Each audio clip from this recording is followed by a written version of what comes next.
की मुख्यमंत्री का और यहाँ कांग्रेस नेताओं का कहना है कि हमने बालोतरा को जिला बना दिया। अब बालोतरा के लोग जो हैं, पचपदरा के लोग हैं, वो पूरी तरीके से हमारे साथ है। भारतीय जनता पार्टी का तो इस बार नंबर ही नहीं आएगा। अच्छा, गणपत भाटिया को क्यों लगता है कि भाई इस बार जो है कांग्रेस नहीं जीतेगी, ये काम वो नहीं, आपने जो काम गिनाए, और आप क्या मुद्दे लेकर जनता के बीच जाएंगे? भाई देखिए, आपके नेता जो कांग्रेस के रहे विधायक, उन्होंने ये काम नहीं किया, आप मुझे विधायक बनाओ या हमारी पार्टी को आप सपोर्ट करो तो हम आपके लिए ये काम करेंगे, वो क्या? तो क्या लगता है गणपत भाटिया को इस बार भारतीय जनता पार्टी टिकट दे देगी? क्योंकि लंबे समय से आप दावेदारी भी कर रहे हैं। हम जैसा कि हमने जानकारी जुटाई है कि पिछले लगातार 3-4 बार से आप कह रहे हैं कि मुझे टिकट दीजिए, मैं यहाँ की जनता की सेवा करना चाहता हूँ, लेकिन पार्टी ने मौका दिया नहीं आपको। अच्छा, अगर आपके विधानसभा क्षेत्र की बात करें, मैं तमाम जो सवाल हैं वो आपसे जरूर पूछूंगा, लेकिन उससे पहले अगर जातीय समीकरण की बात करें, क्योंकि किसी प्रकार के चुनाव होते हैं तो वहाँ जो जातीय समीकरण होते हैं वो काफ़ी मायने रखते हैं। तो यहाँ पर करीब जो वोट हैं 70-80 हज़ार SC/ST के वोट हैं, उसके बाद से वैश्य समाज और कलवी समाज की वोटों की बात करें तो वो लगभग बराबर ही हैं। इसके अलावा अलग अलग जातियों के अलग अलग वोट हैं। तो गणपत भाटिया को लगता है कि भाई ये जाति फैक्टर मेरे लिए बहुत महत्वपूर्ण रहेंगे। अच्छा, यहाँ से आपके क्षेत्र से नेता रहे, बीजेपी के पूर्व मंत्री भी रहे हैं, वर्तमान में भी इस बार टिकट की दौड़ में हैं, अमरा राम जी चौधरी, सपोर्ट रहेगा? नमस्कार, मैं हूं अशोक शेरा और आप देख रहे हैं नेताजी ऑनलाइन। आज हमारे साथ गणपत भाटिया है। गणपत भाटिया भारतीय जनता पार्टी से आप ताल्लुकात रख रहे हैं और पिछले लंबे समय से पचपदरा विधानसभा क्षेत्र में सक्रिय हैं और इस बार मजबूती से इस विधानसभा क्षेत्र में आप बीजेपी से दावेदारी कर रहे हैं। इनका ऐसा दावा है कि मैं लगातार जनता के बीच रहता हूं। राजनीति के अलावा हमारा परिवार शुरू से ही मानव सेवा के लिए जाना जाता रहा है और इनके परिवार को लेकर अगर बात करें तो यहां पर एक लंबे समय तक इनके पिताजी ने तमाम विकट परिस्थितियों के बावजूद यहां की जनता के लिए खूब सेवा की थी। अब हम इनसे तमाम सवालों के जवाब मांगेंगे। इनका कहना है कि इस बार जनता हमारे साथ है, जनता का फुल सपोर्ट है। तमाम प्रकार के जो समीकरण हैं उन पर ये कैसे फिट बैठेंगे, तमाम नेताओं को साथ लेकर के ये कैसे चुनाव लड़ेंगे और ये चुनाव लड़ने की सोच रहे हैं, तो क्या पार्टी इन पर विश्वास जताएगी? तमाम सवालों के जवाब यही देंगे। गणपति, सबसे पहले तो आपका स्वागत है हमारे शो में और मेरा पहला सवाल है, गणपत भाटिया एक ऐसा नाम जिनको हर कोई व्यक्ति यही कहते हैं कि अब भाटिया परिवार तो मानव सेवा के लिए, जब कोई पीड़ित, गरीब, शोषित परिवारों को जब मदद की जरूरत होती है, जब ये परिवार आगे आता है। अब राजनीति में कैसे मूड बन गया?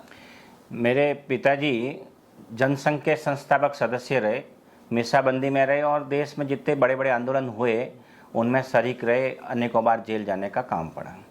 मेरे पिताजी और मेरे दादाजी सामाजिक सरोकार का काम हमेशा करते करते उसके साथ में राष्ट्रीय स्वयंसेवक संघ के प्रारंभ में ही स्वयंसेवक रहे और उन्हीं की प्रेरणा से उनके ही सारे कार्यक्रमों के तहत सारे कार्यक्रम आयोजित करते थे। तो राजनीतिक क्षेत्र में भी भारतीय जनता पार्टी से अनेकों चुनाव लड़ने का मौका मिला। 1985 और 1990 में 2 बार यहाँ से विधायक रहे। पापा जी विधायक रहने के साथ साथ सामाजिक सरोकार और सामाजिक कामों को पूरे तरह से करते थे। तो उन्हीं की प्रेरणा से सामाजिक सरोकार का काम भी कर रहा हूँ, राजनीतिक क्षेत्र में उनके कामों को आगे बढ़ाने का काम कर रहा हूँ।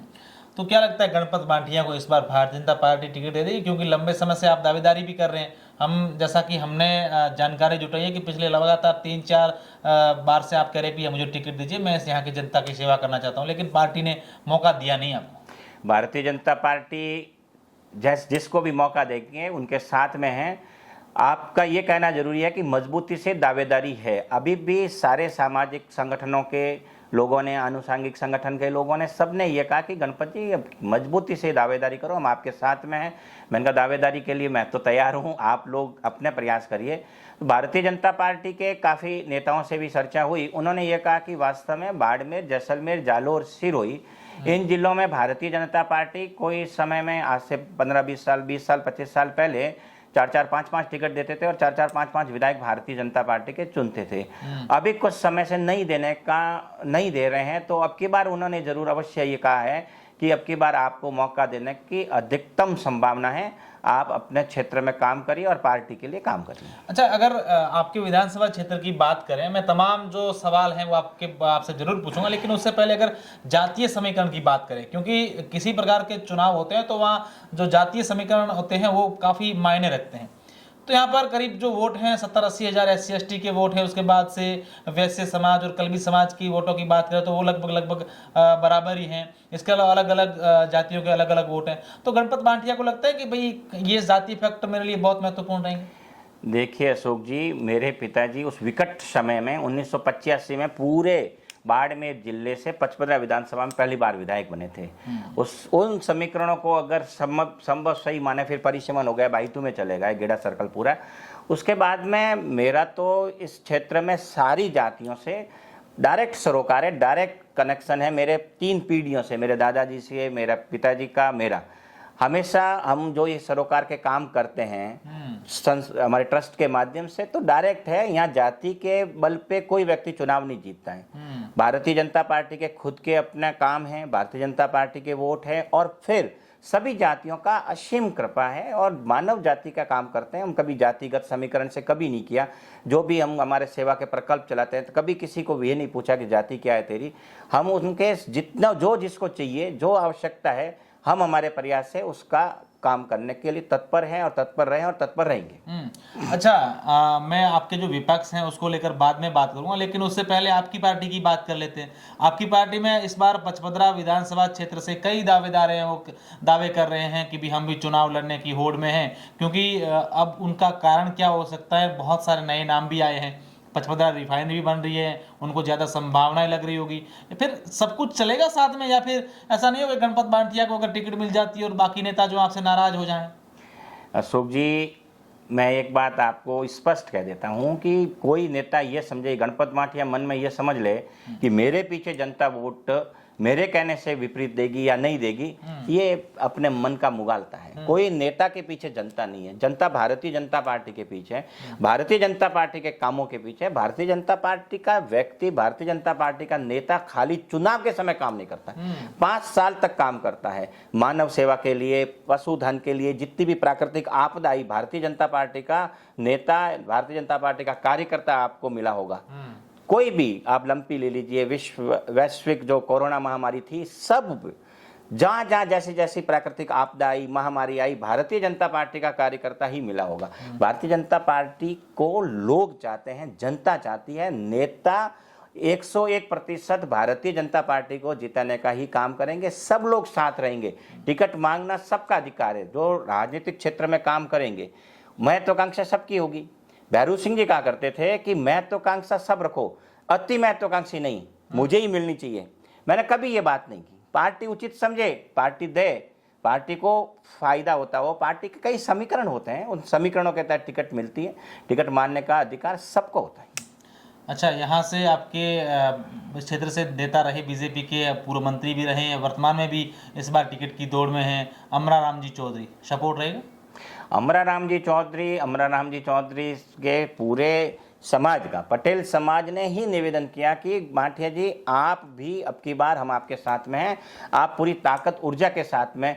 मैंने उनको ये कहा, मैं तो सब जातियों का हूँ, कोई जाति का हूँ नहीं। तो उन्होंने कहा आप हमारे पटेल जाति के भी हो, आप सब जातियों को, कभी भी आपने इस क्षेत्र में कोई भी कारण से कभी भी किसी जाति विशेष के साथ आप नहीं रहे।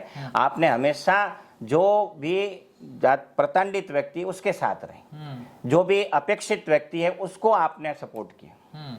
अच्छा, अब आपकी पार्टी की तो काफी बातें हो गई, अब बात करते हैं अगर विपक्षी की।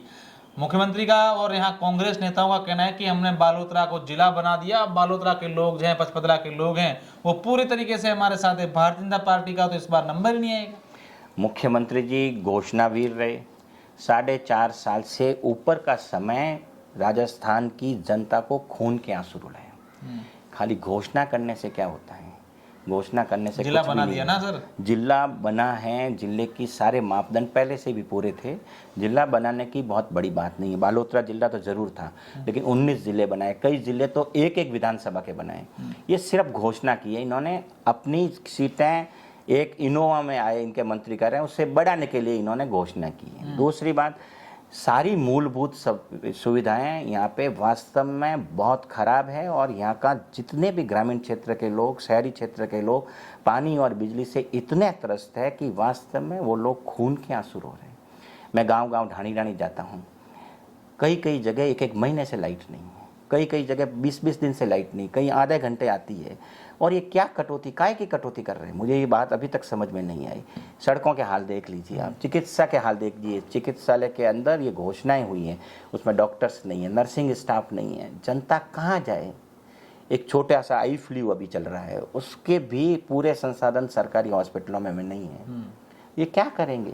मैं ये समझता हूँ कि पचपदरा विधानसभा का पूरे हर वर्ग का व्यक्ति इनसे प्रताड़ित हुआ है, खून के आंसू रोया है और बहुत बुरी तरह से भ्रष्टाचार, आकंठ भ्रष्टाचार में डूबी हुई सरकार है।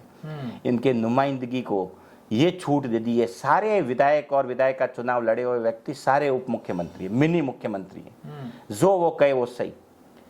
आज भ्रष्टाचार के अंदर कोई अधिकारी आज पकड़ा जाए और कोई विधायक ये सिफारिश करे कांग्रेस की नुमाइंदगी वाला या नुमाइंदगी की हुई या विधायक हो। अच्छा, गणपत भाटिया को क्यों लगता है कि भाई इस बार जो है कांग्रेस नहीं जीतेगी, ये काम वो नहीं, आपने जो काम गिनाए, और आप क्या मुद्दे लेकर जनता के बीच जाएंगे? बेगीता देखिए, आपके नेता जो कांग्रेस के रहे विधायक, उन्होंने ये काम नहीं किया, आप मुझे विधायक बनाओ या हमारी पार्टी को आप सपोर्ट करो तो हम आपके लिए ये काम करेंगे, वो क्या आपके जहन में चल रहा है? हमारे सबसे पहले अशोक जी मूलभूत जो सुविधाएं हैं, चिकित्सा, पानी, बिजली, इन समस्याओं से ये क्षेत्र जूझ रहा है। मैं सबसे पहले चाक चौबंद व्यवस्था करूंगा पानी के लिए। पानी की जितनी भी समस्या है, पाइपलाइन कभी फूट जाती है, कभी क्या कहते हैं, कभी क्या स्टेटमेंट देते हैं, ऐसी व्यवस्था होगी। उसके कारण ये पूरा क्षेत्र, पचपदरा विधानसभा नहीं, पूरा क्षेत्र उससे बहुत ज़बरदस्त तरीके से आबाद हो जाएगा। रावी और व्यास और सतलज का जो पानी है, हमने उसकी स्कीम बना के भी भेज दी है। इस पानी की जो व्यवस्था है इस क्षेत्र में रहे तो ये सारी समस्याएं यहाँ की हल हो जाएगी। एग्रीकल्चर, कृषि के लिए भी ये क्षेत्र बहुत उत्पादक के रूप में काम आएगा। देश को जो अपने अभी विकासशील देश है, विकसित देश होने में बालोतरा और इस क्षेत्र की जनता का भी बहुत बड़ा योगदान होगा।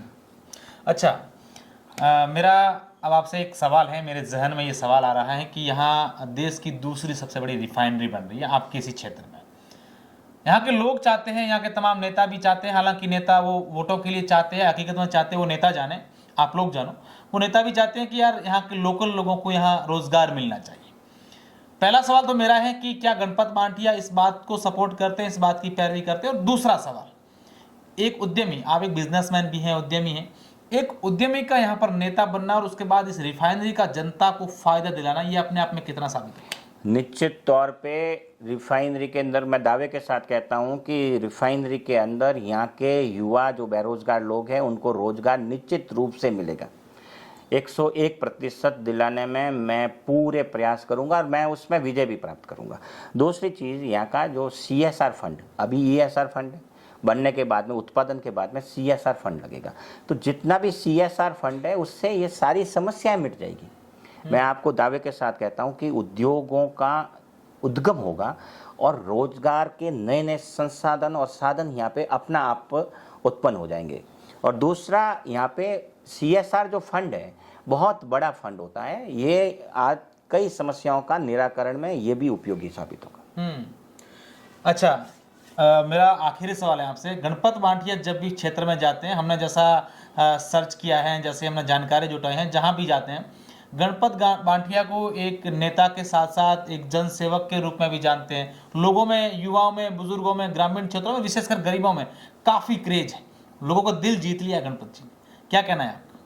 वो तो अशोक जी, आत्म अवलोकन का काम है, काम मैं कर रहा हूँ, कितनी सीढ़ियाँ चढ़ सका हूँ ये तो आप लोग बताओगे या मेरे आत्म अवलोकन का काम है। मैं ये निश्चित तौर पे कहता हूँ कि अंतिम लाइन में जो खड़ा व्यक्ति है उस तक सहायता नहीं पहुँचेगी, तब तक मेरे विचार है, मैं हूँ, तब तक मैं उनके काम के लिए लगा रहूँगा। टिकट मिलने के बाद जीत को लेकर कितने आश्वस्त हैं? 100% भारतीय जनता पार्टी की जीत है। राजस्थान में 2/3 बहुमत से भारतीय जनता पार्टी का राज बनेगा। यहाँ के विधायक को भी यहाँ की जनता इतने वोटों से जिताएंगे ताकि यहाँ के काम भी बहुत तीव्र गति से।